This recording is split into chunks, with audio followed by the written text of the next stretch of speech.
शहबाज शरीफ की जमानत मंजूर होने पर पीपल्स पार्टी ने तंज के तीर चला दिए। नासिर हुसैन शाह ने ट्वीट में कहा, पीडीएम में पाई जाने वाली दरार का असल फायदा उठाने वाला कौन है। फैसल करीम कुंडी ने उम्मीद जाहिर की, खुर्शीद शाह को भी अदालत शहबाज शरीफ जैसा रिलीफ देगी।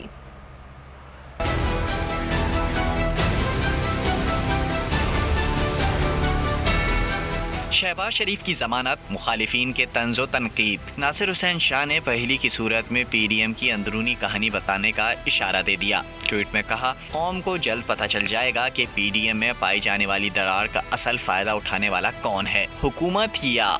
मरकजी सेक्रेटरी इत्तलात पीपल्स पार्टी फैसल करीम कुंडी ने जमानत की मंजूरी पर मुबारकबाद दी, लेकिन सवाल किया, खुर्शीद शाह अब तक जमानत के हक से महरूम क्यों हैं। उम्मीद है खुर्शीद शाह को भी अदालत शहबाज शरीफ जैसा रिलीफ देगी। पीपी रहनुमा को अदालत से रिलीफ मिले तो डील का ताना दिया जाता है।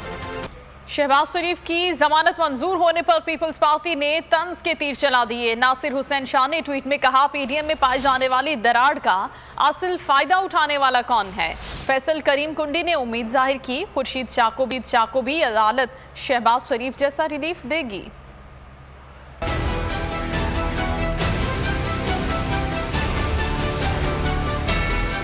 शहबाज शरीफ की जमानत, मुखालिफिन के तंज़ो तनकीद। नासिर हुसैन शाह ने पहली की सूरत में पीडीएम की अंदरूनी कहानी बताने का इशारा दे दिया। ट्वीट में कहा, कौम को जल्द पता चल जाएगा कि पीडीएम में पाई जाने वाली दरार का असल फायदा उठाने वाला कौन है, हुकूमत या।